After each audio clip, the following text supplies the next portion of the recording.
las llaves del reino de Dios.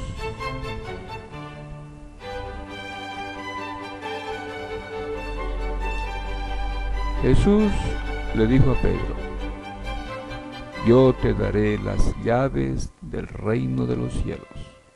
Mateo 16:19. Jesús hizo esta importante promesa al apóstol Pedro.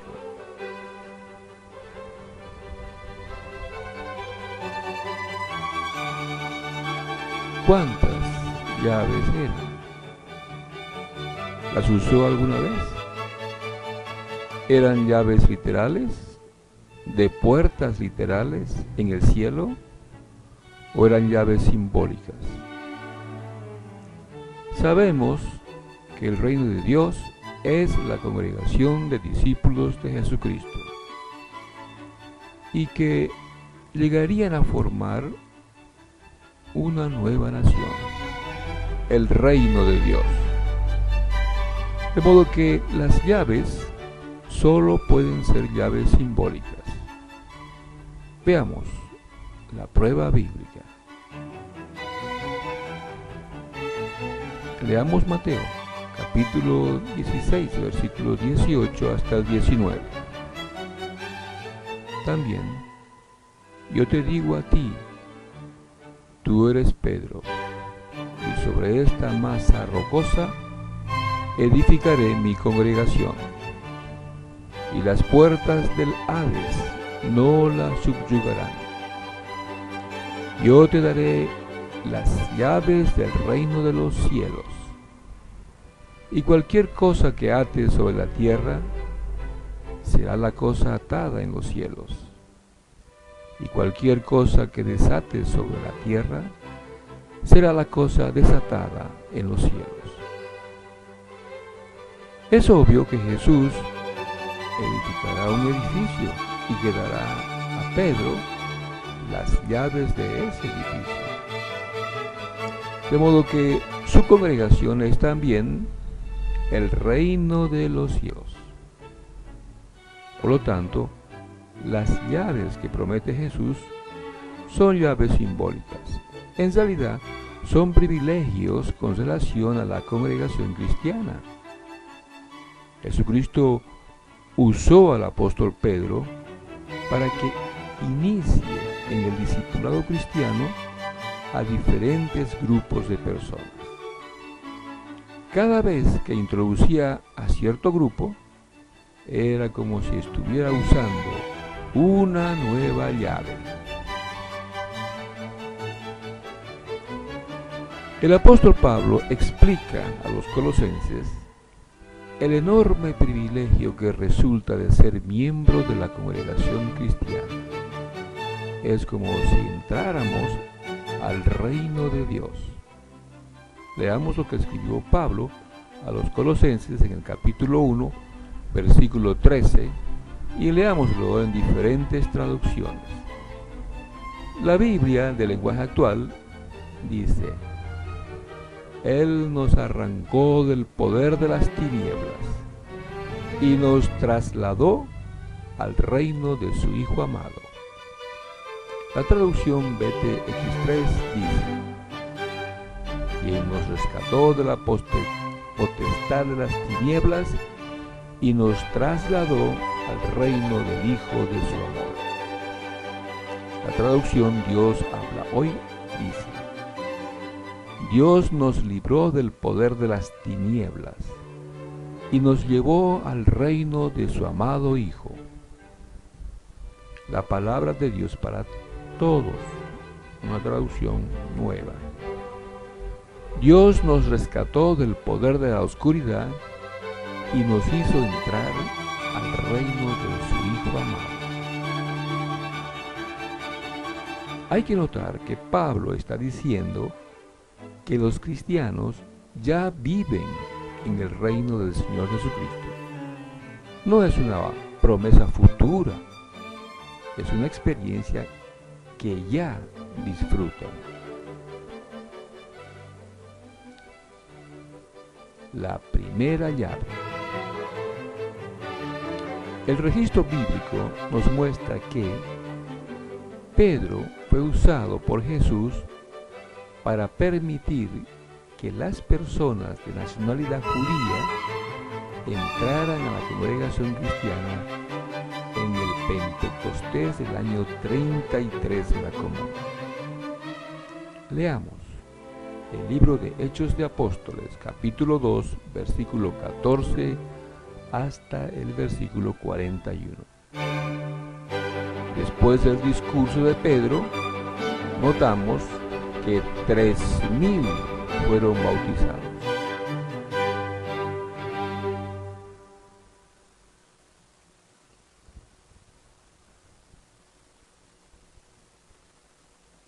Hechos capítulo 2, versículo 14. Pero Pedro se puso de pie con los 11 y levantó la voz y les hizo esta expresión: varones de Judea y todos ustedes los que son habitantes de Jerusalén, séales conocido esto y presten oído a mis dichos. Estos de hecho no están borrachos como suponen ustedes, pues es la hora tercera del día. Por el contrario, esto es lo que se dijo por medio del profeta Joel. Y en los últimos días, dice Dios, derramaré algo de mi espíritu sobre toda clase de carne, y sus hijos y sus hijas profetizarán, y sus jóvenes verán visiones, y sus viejos soñarán sueños. Y aún sobre mis esclavos y sobre mis esclavas derramaré algo de mi espíritu en aquellos días, y profetizarán.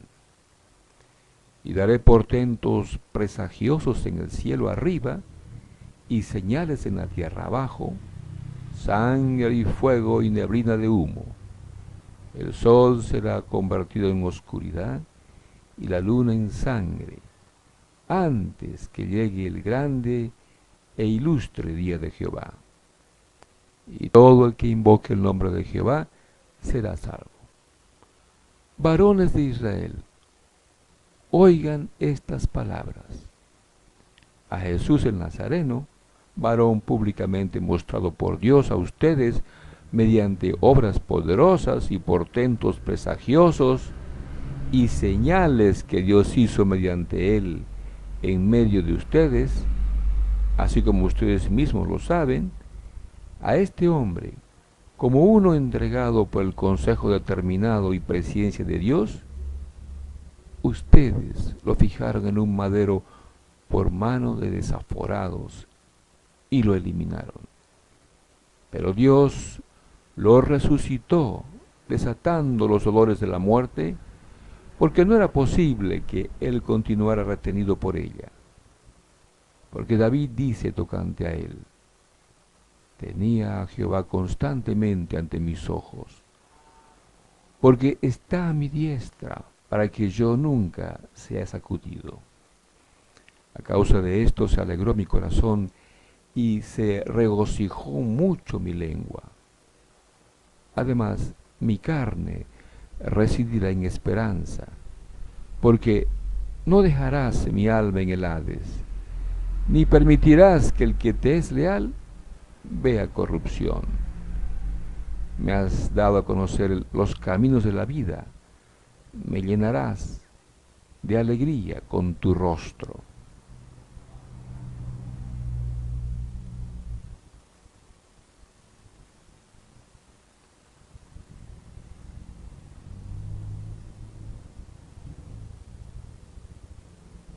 Varones hermanos, es permisible hablarles con franqueza de expresión respecto al cabeza de familia David, que falleció y también fue sepultado, y su tumba está entre nosotros hasta este día.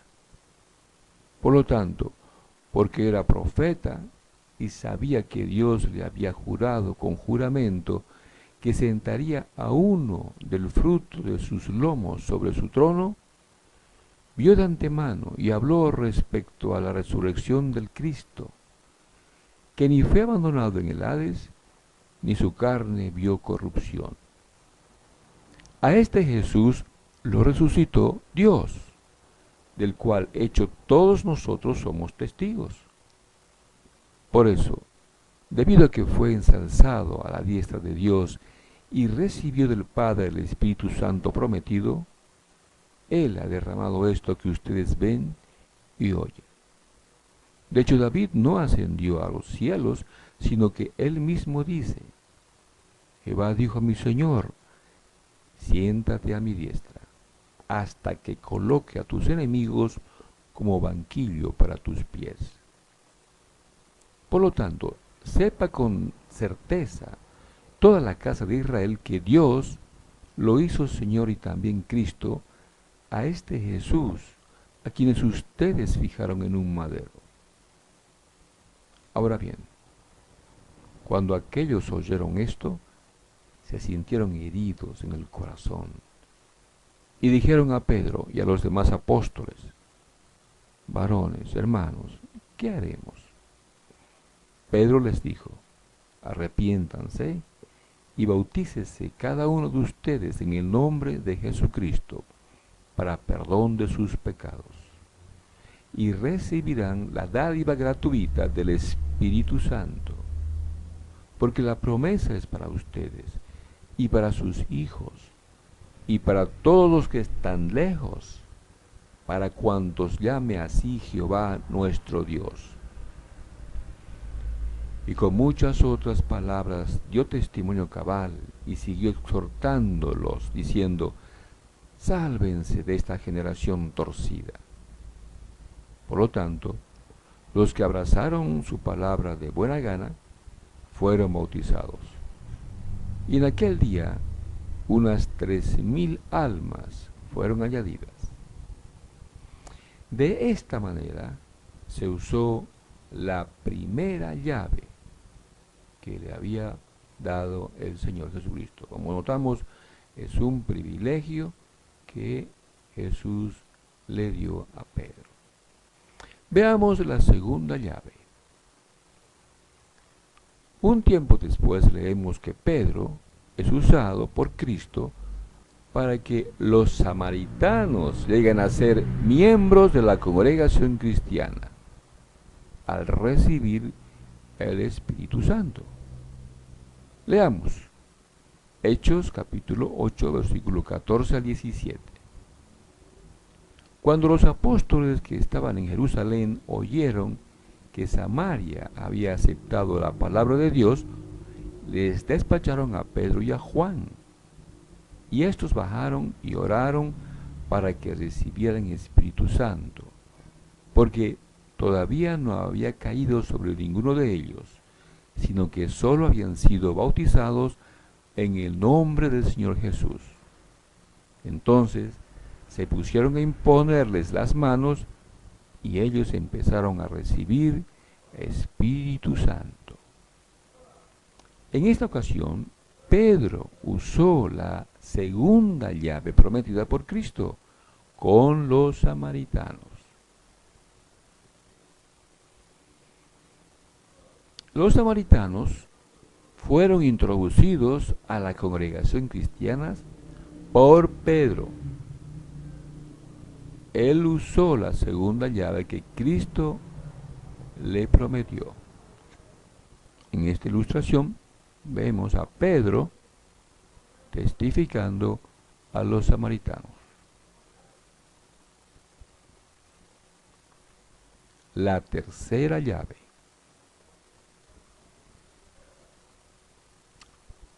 Por último, es Pedro que llega a la casa del centurión romano Cornelio para ayudarlo a ser miembro de la congregación cristiana.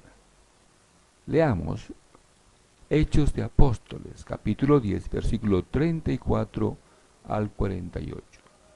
Pedro usa la tercera llave. En esta ilustración vemos a Pedro llegando a la casa de Cornelio.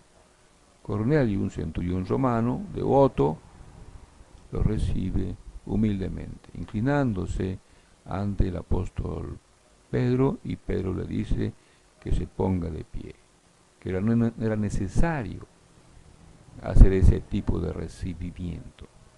Leamos lo que dice Hechos, capítulo 10, versículo 34 en adelante.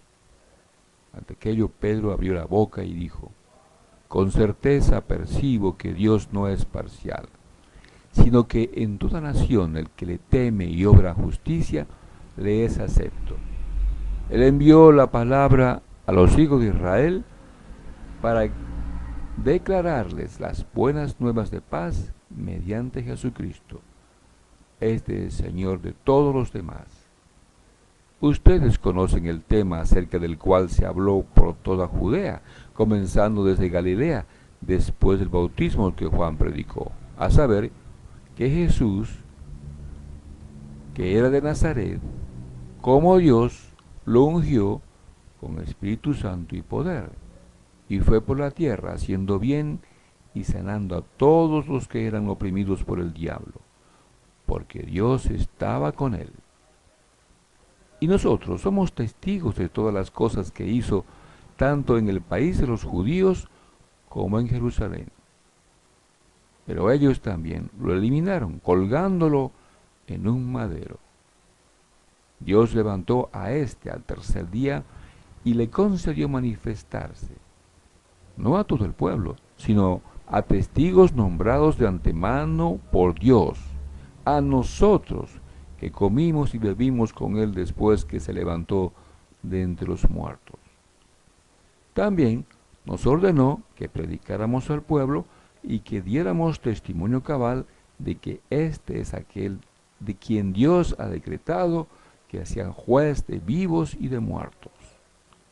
De él dan testimonio todos los profetas, que todo el que pone fe en él consigue perdón de pecados mediante su nombre.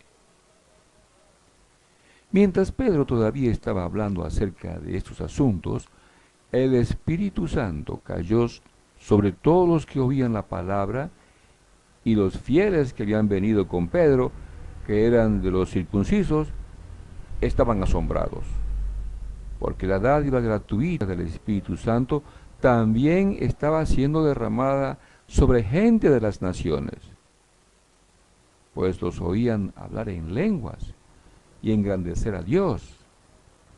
Entonces Pedro respondió: ¿puede alguien negar el agua de modo que no sean bautizados estos que han recibido el Espíritu Santo igual que nosotros? Con eso mandó que fueran bautizados en el nombre de Jesucristo. Entonces ellos le solicitaron que permaneciera algunos días. Delante los apóstoles y ancianos de Jerusalén, Pedro da explicaciones de lo que había ocurrido en la casa de Cornelio, y dice que fue Dios que los seleccionó para que los de las naciones lleguen a ser miembros de la congregación cristiana. Leamos el registro en Hechos, capítulo 15, versículos 6 al 11. Y los apóstoles y los ancianos se reunieron para ver acerca de este asunto. Ahora bien, cuando se hubo disputado mucho, se levantó Pedro y les dijo: varones hermanos, bien saben ustedes que desde los primeros días Dios hizo de entre ustedes la selección de que por mi boca gente de las naciones oyera la palabra de las buenas nuevas y creyera. Y Dios, que conoce el corazón, dio testimonio dándoles el Espíritu Santo, así como nos lo dio también a nosotros. Y no hizo ninguna distinción entre nosotros y ellos, sino que purificó los corazones de ellos por fe. Ahora pues, ¿por qué están ustedes poniendo a Dios a una prueba, imponiendo sobre el cuello de los discípulos un yugo que ni nuestros antepasados ni nosotros fuimos capaces de cargar? Por el contrario, confiamos en ser salvados mediante la bondad inmerecida del Señor Jesús, de la misma manera como esa gente también.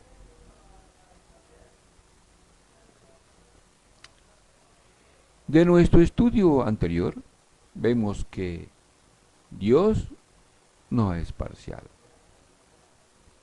que está dando a todos en todas partes la oportunidad de salvarse, que les permite entrar al reino de Dios, la congregación cristiana, que Pedro fue usado por Dios y su Hijo Jesús para introducir a las primeras personas de todas las naciones a la congregación de Cristo, el reino de su amado Hijo. La entrada al reino de Dios. Jesús dijo a Nicodemo lo que era necesario para entrar en el reino de Dios. Juan capítulo 3 y versículo 3 en adelante registra lo que Jesús dijo. En respuesta Jesús le dijo: muy verdaderamente te digo, a menos que uno nazca de nuevo, no puede ver el reino de Dios.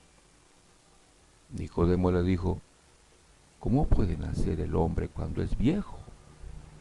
No puede entrar en la matriz de su madre por segunda vez y nacer, ¿verdad? Jesús contestó: muy verdaderamente te digo, a menos que uno nazca del agua y del Espíritu, no puede entrar en el reino de Dios.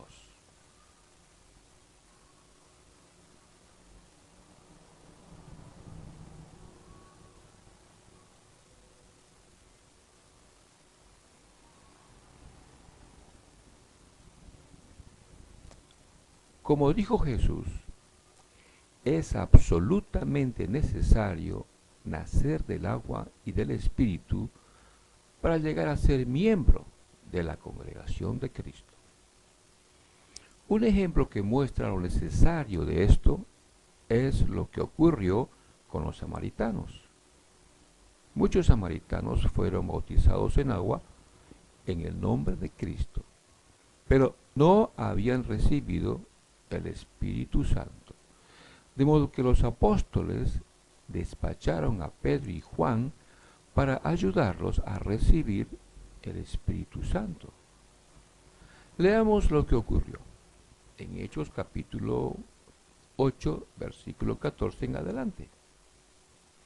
Cuando los apóstoles que estaban en Jerusalén oyeron que Samaria había aceptado la palabra de Dios, les despacharon a Pedro y a Juan, y estos bajaron y oraron para que recibieran Espíritu Santo, porque todavía no había caído sobre ninguno de ellos, sino que solo habían sido bautizados en el nombre del Señor Jesús. Y entonces se pusieron a imponerles las manos, y ellos empezaron a recibir Espíritu Santo. Así es. Los samaritanos llegaron a ser miembros de la congregación cristiana al nacer del agua y del Espíritu.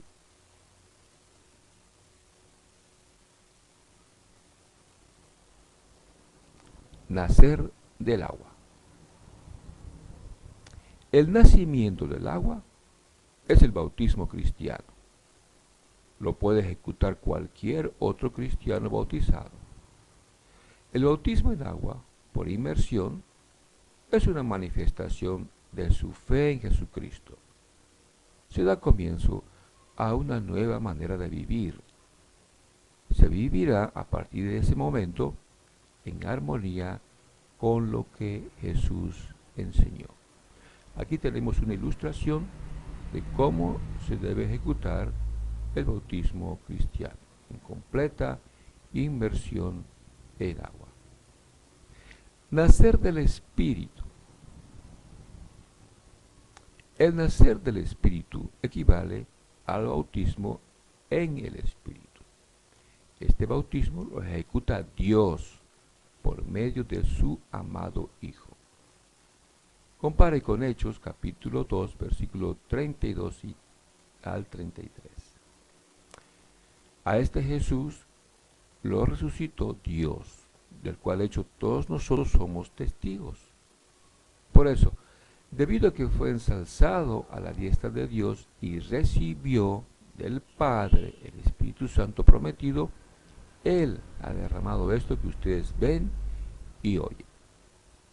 En el caso de los samaritanos, Pedro y Juan no derramaron el Espíritu Santo, no tenían ese poder para hacerlo. Solo Cristo tiene ese poder, dado por Dios. Si alguna persona bautizada correctamente no tiene el Espíritu Santo, este no le pertenece, dijo Pablo. La importancia de ser bautizado en el Espíritu Santo. El apóstol Pablo escribió a los cristianos de Roma, en Romanos capítulo 8 y versículo 9.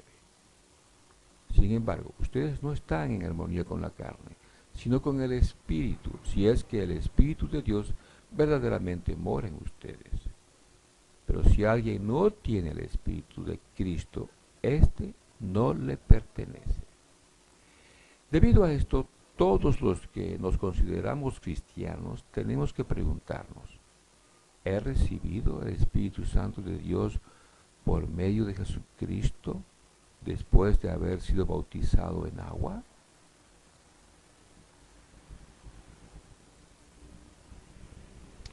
En Romanos capítulo 8 y versículo 13, Pablo dice, porque si ustedes viven de acuerdo con la carne, de seguro morirán. Si por el Espíritu hace morir las prácticas del cuerpo, vivirán. Tenemos un poderoso ayudante en el vivir cristiano, el Espíritu Santo dado por Cristo. Con el auxilio del Espíritu Santo podremos vencer cualquier debilidad humana que tengamos. Si aún no hemos recibido el Espíritu Santo, podemos pedirle al Padre este maravilloso don.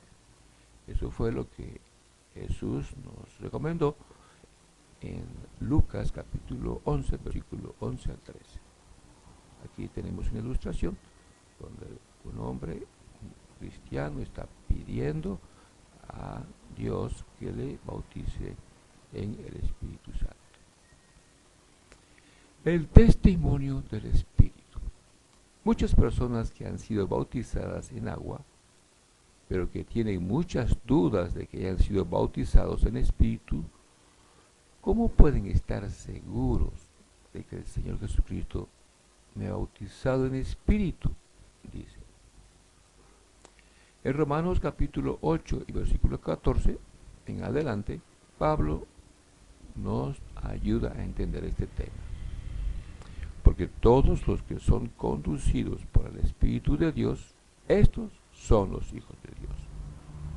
Porque ustedes no recibieron un espíritu de esclavitud que ocasione temor de nuevo, sino que recibieron un espíritu de adopción como hijos, espíritu por el cual clamamos, Abba, Padre. El Espíritu mismo da testimonio con nuestro espíritu de que somos hijos de Dios. Pues, si somos hijos, también somos herederos. Herederos, por cierto, de Dios, pero coherederos con Cristo, con tal que suframos juntamente para que también seamos glorificados juntamente. Por consiguiente, estimo que los sufrimientos de la época presente no son de ninguna importancia en comparación con la gloria que va a ser revelada en nosotros. Así es, no hay más temor en el corazón, más bien una profunda paz que proviene del convencimiento de que pertenecemos a la familia de Dios. El trigo y la mala hierba. Han pasado casi 2000 años desde la fundación de la congregación cristiana, el reino del amado Hijo de Dios. La situación parece un monumental desastre. El reino de Dios está lleno de mala hierba. Millones de personas dicen ser cristianas, pero sus vidas no dan ninguna evidencia de que esa declaración sea verdadera. Millones dicen haber nacido del agua y del Espíritu y se enorgullecen de ser miembros de alguna denominación cristiana. Sin embargo, la situación que vemos no debería sorprendernos, pues el Señor Jesucristo hizo hace 2000 años una descripción exacta de lo que ocurriría con su congregación. Vamos a leer esa historia, esa parábola que Jesús explicó en Mateo capítulo 13, versículo 24 al 30 y 36 al 43. La parábola del trigo y la mala hierba.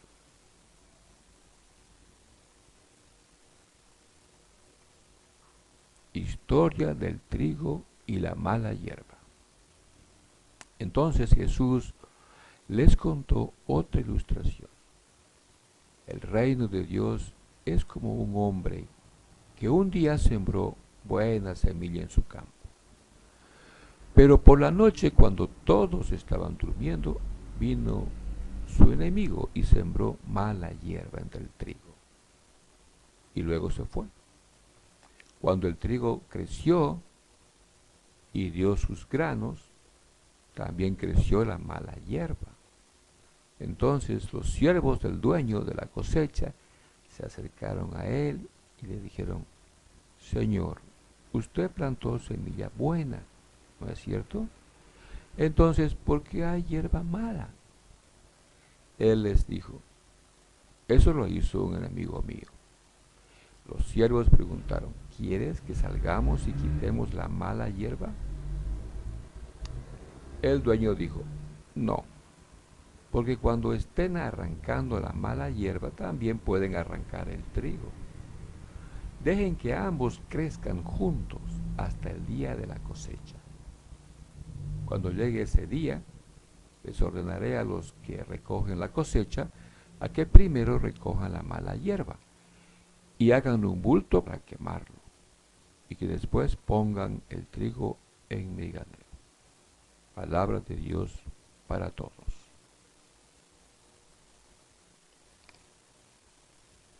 Jesús explica una historia difícil. Mateo 13:36. Luego Jesús despidió a la gente y entró a la casa.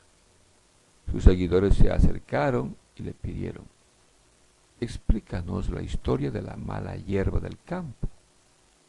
Jesús les respondió: el que planta la semilla buena en el campo es el Hijo del Hombre. El campo es el mundo, y la semilla buena son todos los hijos del reino de Dios. La mala hierba es la gente que está con el maligno. El enemigo que puso la mala hierba entre el trigo es el diablo. La cosecha es el fin del mundo, y los que recogen la cosecha son los ángeles.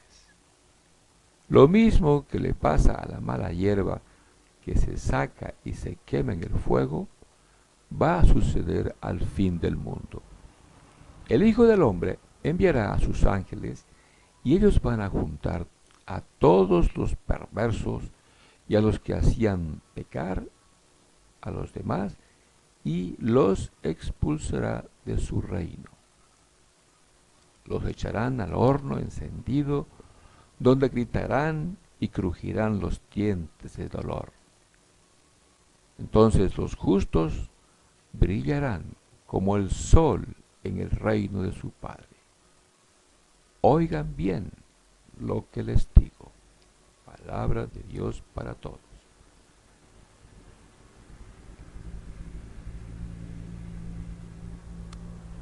Por las palabras de Jesús deducimos hoy que la cosecha no ha comenzado. y que los misioneros y demás predicadores de las diferentes denominaciones cristianas no son los cosechadores. Además vemos que es el diablo el que ejerce poderosa influencia en las personas semejantes a mala hierba. Sin embargo, esta situación está por terminar. Las puertas del reino de Dios, de la congregación de verdaderos discípulos de Cristo, todavía están abiertas. Sin embargo, se acerca el tiempo en que esas puertas serán cerradas. Dios se encargará de cerrarlas, así como Dios cerró la puerta del arca de Noé y dio comienzo al diluvio universal.